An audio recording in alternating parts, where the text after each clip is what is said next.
Before we dive into today's episode, we want to recommend another great podcast, Pfeffer on Power, with Stanford's Jeffrey Pfeffer. The show equips leaders with tools for navigating power dynamics, influence, and negotiation. It shares a similar focus on empowering leaders, just like our podcast does. Check out Pfeffer on Power. It's also part of Professors.fm, the podcast network that makes sense of the world with top scholars.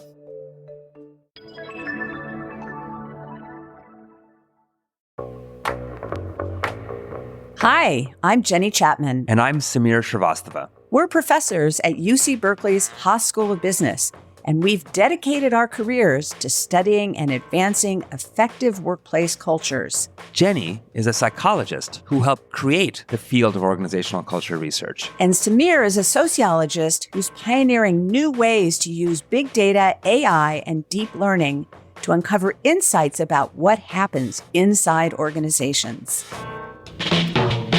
Together, we founded the Berkeley Center for Workplace Culture and Innovation to help business leaders create and cultivate healthy and effective workplace cultures. In this podcast, we'll tackle hard-to-fix issues that your organization is facing as we look to the future of work. We'll take your questions about culture and give you practical advice that you can put to work right away. Join us for The Culture Kit with Jenny and Samir and start building your culture toolkit. Hey, Jenny. Hey, Samir. So we've spent our last couple of episodes talking to practitioners about some of the current challenges organizations are facing around polarization, navigating political and social issues, and how to build a culture that's inclusive and psychologically safe amidst all of this polarization. Yeah, these are really hot issues now, but they're not exactly new. So today we're going to take a step back. Actually, we're going to take a step way back to the earliest of human organizations, tribes. We'll be hearing from an expert about what our tribal instincts can teach us about ourselves and the dynamics of organizations. So our question today is, given how deeply ingrained these instincts are, how can leaders harness them to bring people together around unified, inclusive culture? And I'd like to welcome our esteemed guest, cultural psychologist Michael Morris, who's a professor at Columbia Business School and a great friend of the Berkeley Center for Workplace Culture and Innovation. Welcome, Michael. Thank you so much for having me. We also want to congratulate you, Michael, on your new book, which is hot off the presses. It's called Tribal: How the Cultural Instincts That Divide Us Can Help Bring Us Together. So, Michael, your book title is so intriguing. Tribalism has this kind of negative reputation. It's often used to refer to a culture that's like divisive, exclusionary, a kind of us versus them orientation. And so I think it's important for us to start off by really defining what we're talking about. What is a tribe? Well, I use the definition of tribe that comes out of evolutionary anthropology, which is just that it's a large community bound together by shared culture. And that is the distinctively human form of social organization. There's lots of other social animals out there, but the way that we broke away from the rest of the primate pack was by being able to form larger communities that transcend kith and kin, so that we can trust total strangers and collaborate with total strangers. So that is the original meaning of the word tribe, and the one that I'm trying to reclaim. Well, you mentioned the phrase cultural anthropology, and it reminds me that your own training is as that of a cultural psychologist, but your work really is very broad and engages with anthropology, sociology, psychology, and really brings them all together. So from that perspective, how did you do the work that you did for this book, and what have we learned about why humans tend to form tribes? What did they do for early humans, and how has that evolved over time? You know, one of the life-changing insights for me in some of the reading that I've done for the book, but also reading that I've done for a decade or so before I started writing the book, just as part of my research as a cultural scholar, was coming across the concept of cumulative cultural evolution. And the idea is that early humans had to evolve certain kinds of cognitive and psychological capacities so that they could share culture efficiently and they could hang on to the wisdom of the past generation. And once that was in place, what happened is that the culture in early human groups started snowballing. It started accumulating across the generations and sort of tuning itself to the needs of the local ecology. And that's how humans became humans. That's how we ended up in these communities with rich legacies of shared knowledge, shared ideals, shared traditions, and distinctive cultures in distinctive groups. We used to, when I was in school, we used to talk about nature versus nurture. And I think that in evolutionary anthropology, at least, they don't ask that question anymore because they've decided that human nature is nurture, that we are wired to internalize the patterns of the communities that nurture us. And that's how we internalize lots of different cultures throughout our lives. The culture of our family, the culture of our religion, the culture of our community, our residential community. And then we join organizations as an employee. We may convert to a different religion. We may join the army. All of these times, a new community is enveloping us and nurturing us, and we internalize the ways of that community. And then we end up with many different cultures inside of us, many tribes inside of us. And that's why cultural psychology is so dynamic, because they can't all operate at once. We have to switch between them. We talk about code switching a lot these days because of Kamala Harris. And code switching is simply the effect that when we get in front of a different audience, different codes come to mind and take control and help us bond with that audience. And we all code switch. The idea of code switching relates to a paper of mine that we've talked about in a prior podcast, where in post-merger integration, you can look at how people code switch between the legacy organization they came from and the new one they're joining to, and measure the degree to which they're integrating based on that code switching. And you would develop a method for doing that. But I want to go back, Michael, to the idea of tribalism. And you said that it's been with us since the very, very beginning of humankind. So what do you hope to change about the way we think about and talk about tribalism?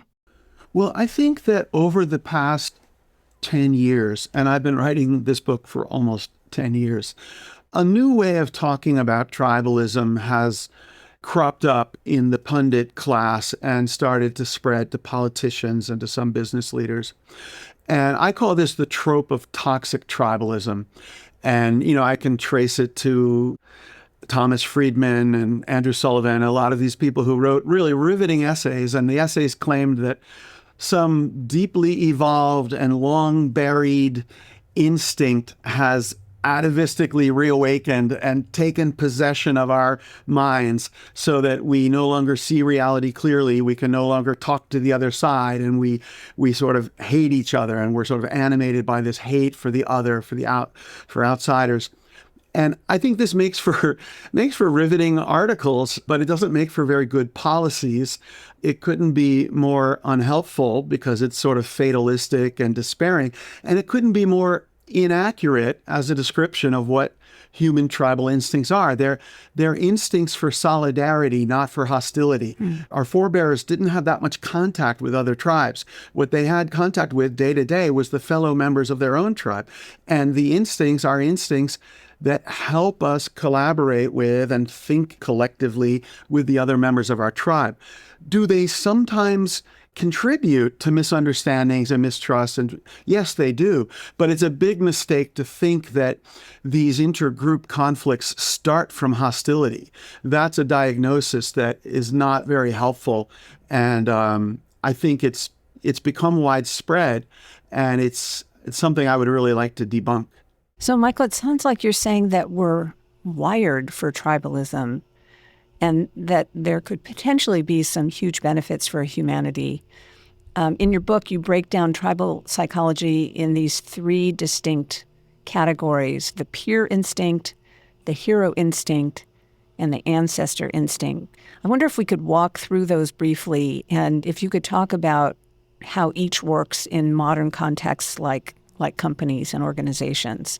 So maybe you could start with the peer instinct. The peer instinct is the sort of sideways glances at our classmates, our coworkers, our neighbors, and the impulse to match their behavior, to mesh with what they're doing, to take their behavior as an indicator of what I should do. So we form norms, we form a sense of what's normal in our group, and that is kind of a default, an autopilot for a lot of our behavior. And in organizations, this is as simple as, what time of day do we take a coffee break? Do we use first name basis or do we not use first name basis? If not everybody gets the norms, you have these awkward collisions. But if people get the norms, then there's a sort of smooth functioning of human interaction. So conformity is something we often deride, but conformity is the basis of human culture and the basis of human collaboration. It reduces independent thinking, sure, but it increases the creativity that we accomplish collectively as groups. I mean, what's interesting about that is you say it can dampen innovation, but it's also the case that people could be coalescing around norms and behaviors that are not particularly functional. Because that's a built-in norm or ritual, people will still do that anyway. Yeah. We all know that the culture is sticky, and something that was once adaptive may continue through inertia, right? Or through conformity.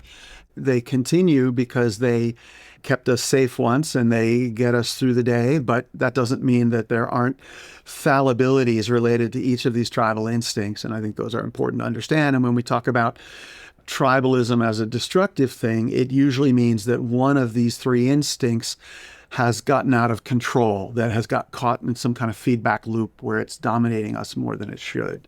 Yeah, one other quick comment on the peer instinct is that it very much relates to a recent paper that Jenny and I co-authored along with Amir Goldberg and others on what we call perceptual congruence, which is the ability to read those norms, look over your shoulder and accurately decipher what those norms are. And we show basically that you can not only measure this instinct, but also show that people can conform even when they don't feel a deep sense of values alignment with those around them. So anyway, thank you for that explanation, Michael. I wanted to switch to our second instinct, the hero instinct, which makes sense, trying to emulate those we respect and those with status. But I wanted to ask you, what about the dark side of that? We've seen hero worship of different forms in some corporations and the corrosive effects of that. What are your comments on that? I think that's a very interesting question. And the hero instinct is this emulation of those with prestige. I think to your question about can it go awry, I would point to Elizabeth Holmes at Theranos. She was not the first tech executive to emulate Steve Jobs's lifestyle characteristics, his black turtlenecks, his diet, his meditation. And we sort of, when in doubt, emulate. We don't know what exactly it is about LeBron James that makes him so great. So we eat what he eats for breakfast. We dribble the ball twice before shooting like he does. And this emulation doesn't perfectly help us be successful, but it is thought to be generally adaptive for individuals and particularly adaptive for collectivities, because the way that emulation works is that we're not just concerned with what the average person is doing, with being normal, but we also have this independent motivation to be normative, to be exemplary. So we look to those in the community who's more successful lately, who is gaining status lately, what are they doing differently than other people? And we have an impulse to try that, or to try to do something like that to gain that same prestige and tribute. So this emulation of those people who are getting notoriety and getting success is not only something that can bring an individual social rewards, but it can help a community evolve towards what suits the current environment or what's adaptive in the current environment. And so the ancestor instinct, it must be responsible for the stickiness. On the other hand, it probably helps us learn from history and learn from mistakes. Yeah, you're right. I mean, you could think of the hero instinct as a more progressive force because it's pulling my attention to people who are innovating and being successful, whereas the ancestor instinct is a more conservative force in the sense that it's making me listen to the elders and making me very curious about any artifacts from past generations. About 50,000 years ago, you start to see people, they would discover cave paintings that were done by generations, thousands of years before. They would study these cave paintings with reverence and then replicate the style of painting. So even though the cave painting wasn't really serving a practical purpose, it was something from the past, and some sort of mutation made us reverential and inclined to maintain things from the past. And now that is regarded as something that helped individuals learn things that kind of went beyond their understanding. And for the group, what it did is it created tribal memory, and tribal memory that's robust, because you can imagine a group might have discovered how to build canoes, but then there's a mini ice age for a couple generations and there's no need for canoes, but they would still hang on to the knowledge. Even if they weren't building canoes, they might be doing some ritual about canoes because it was thought to be valuable because generations past had done it. And that was just a good way to be wired. It prevented us from backsliding, from losing expertise. We didn't have to reinvent the wheel every generation.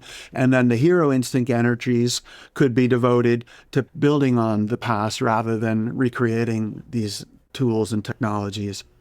So I want to take us back to the big provocative message of your book, which is that you describe tribalism as our, quote, misunderstood superpower. And you've already started to share a couple of examples of how that might be the case. But I wonder if you could give us maybe one or two more concrete examples or any illustrations from your own research on this question.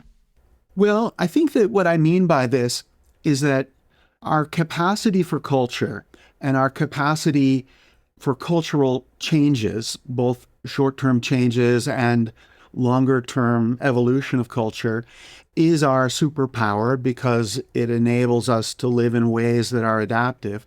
I think that one of the big problems in corporations is always transformational change. An organization that's highly inertial, that's been successful for a long time, it finds itself in a new world. The leaders realize that change is needed, but can they effect that deliberate change? And there are all these change models, but I think most of these frameworks, they come back to Kurt Levine's idea that you have to sort of unfreeze the old order before you can create and freeze the new order. It's breaking the old system before you build the new system.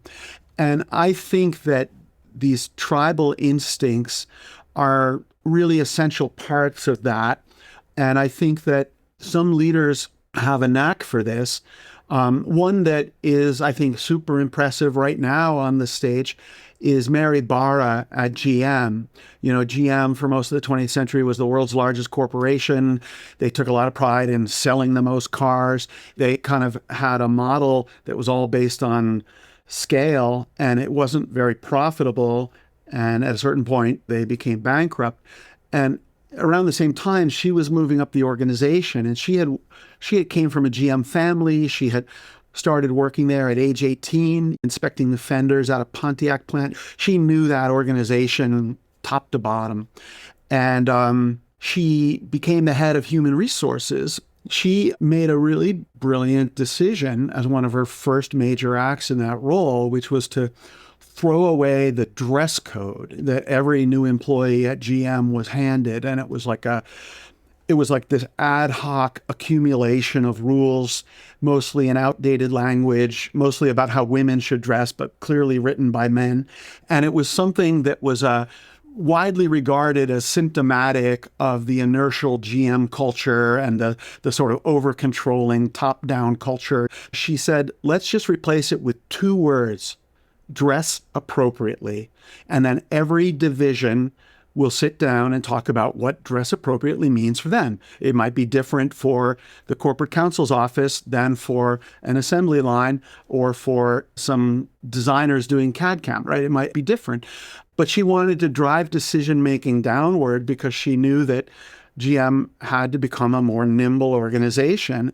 And this was a great target for sort of breaking the old system because it was something that affected everyone, but it didn't affect operations in an important way.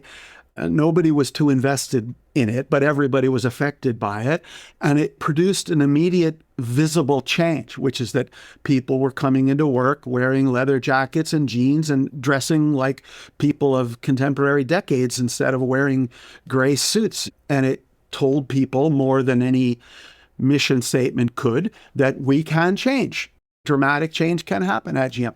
I think she understands the tribal psychology and the signals and the triggers that you can use, and also the order in which things must be done, which is that you have to break the old system, but break it in a way that's not trampling on sacred values. There's a long history of people trying to do transformational change, especially outsiders. They come in and they offend everybody, and then they just harden the resistance against themselves. But she knew what was the right kind of target that signified the change that was coming, but that didn't terrify people, and that created visible change. So it was like a small win that could create momentum. And so I think she's a really great example of a contemporary leader who is doing this stuff well. And it's because she knows the culture inside out that she can do it so well. Well, I really like this idea of tribalism as a superpower. You argue that tribal instincts can elevate performance and even heal rifts. So what are some examples of using tribalism for healing? Well, one example that I talk about in the book is the example of Abraham Lincoln. I also like this example because in this political moment, we often hear people saying, Americans have never been more divided. It's absolute nonsense. Maybe not in the last 20 years, but we've been way more divided. And the example that I like to point to is in 1860, Abraham Lincoln was elected president with less than 40% of the popular vote, less than 40% of the Electoral College. 7 states seceded before he was even inaugurated. The Civil War broke out a few weeks later. 4 more states seceded. Now, that's a legitimacy crisis. That's a president with contested legitimacy. And that's a real division where we're actually killing each other, where we have a civil war. But Lincoln, in his first inaugural, he had this poetic and somewhat mysterious line where he said, "The mystic chords of memory shall yet swell the chorus of the Union." And then something about the better angels of our nature. And so what was he saying there? He was saying that our collective history, the mystic chords of memory, our traditions, our myths, are a resource that we can come to bring out our hearts and make us feel the connection that exists in a latent way, even though at this moment we seem so separate from each other. Something that we don't give him credit for is that he founded the holiday of Thanksgiving.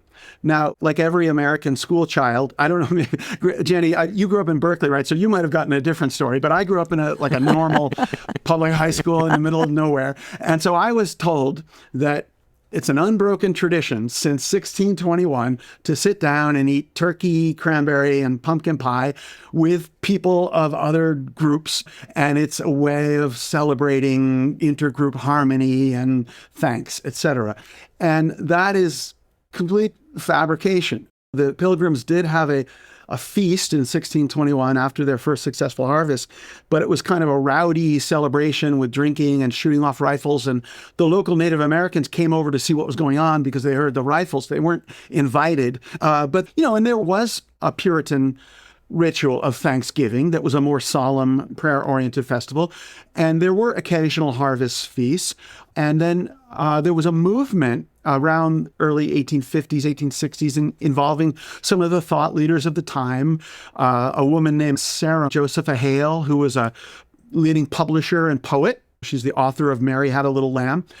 She lobbied several presidents in a row that we need to have a national holiday in the autumn to celebrate our unity that sort of looks back to our common ancestors.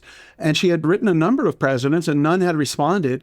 But then the poet president, Abraham Lincoln, said, yeah, this could work. And so he unveiled it with a proclamation, and he made reference to the pilgrim themes of Thanksgiving and their traditions. And he made reference to that George Washington held a prayer-oriented Thanksgiving after the Revolutionary War. It was a one-off event, not a holiday, but just a one-off celebration. But he made reference to these precedents.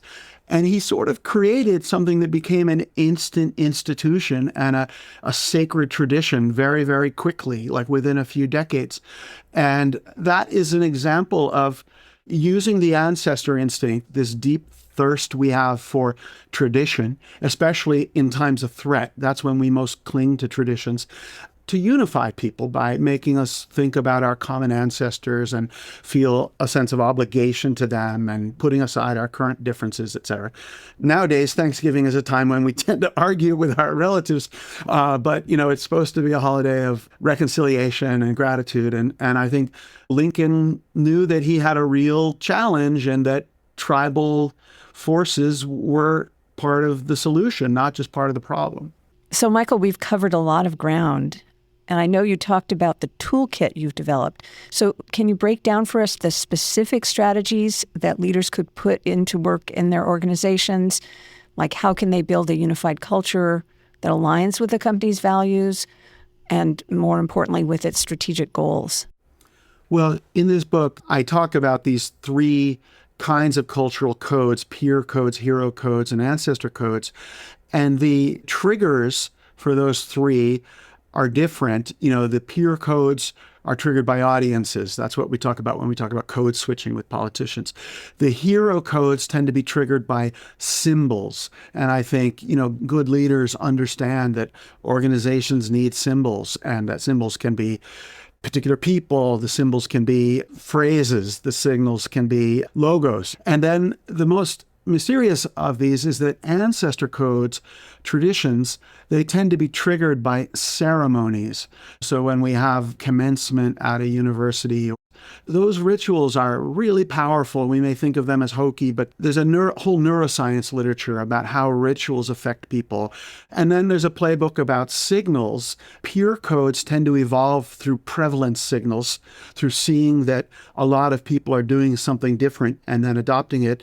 And that hero codes tend to evolve through prestige signals, which is like seeing that people are getting attention. A new kind of role model is being elevated, and so I'm going to start doing what they do. And then ancestor codes evolve through precedent signals. So the leader is telling a story about our founders. Oh, who knew that Hewlett and Packard were really interested in something? So I guess Hewlett Packard today should be interested in that new thing. So the past is always multiplexed. There's many versions of the past, and good leaders have selective memory. They're strategic about telling a story about the past that rationalizes the present strategy and makes people feel that the present strategy is aligned and is a matter of identity.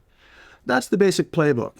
Really fantastic, Michael. And one of the reasons that Jenny and I really love talking to you is because the conversation is always so wide-ranging. Everything from the beginnings of humankind to Abraham Lincoln and Thanksgiving, all in one conversation. It's terrific. We're also really looking forward to welcoming you to Berkeley in January for our 7th annual Berkeley Culture Connect conference, where you're going to be going into even more depth on some of this work. And we hope some of our listeners are also able to join us for the conference. Thanks very much. I'm very excited about that. Thanks for listening to The Culture Kit with Jenny and Samir. Do you have a question about work that you want us to answer? Go to haas.org/culture-kit to submit your Fix-It ticket today. The Culture Kit podcast is a production of the Berkeley Center for Workplace Culture and Innovation at the Haas School of Business and is produced by University FM. If you enjoyed the show, be sure to hit that subscribe button, leave us a review, and share this episode online so others who have workplace culture questions can find us too. I'm Jenny. And I'm Samir. We'll be back soon with more tools to help fix your work culture challenges.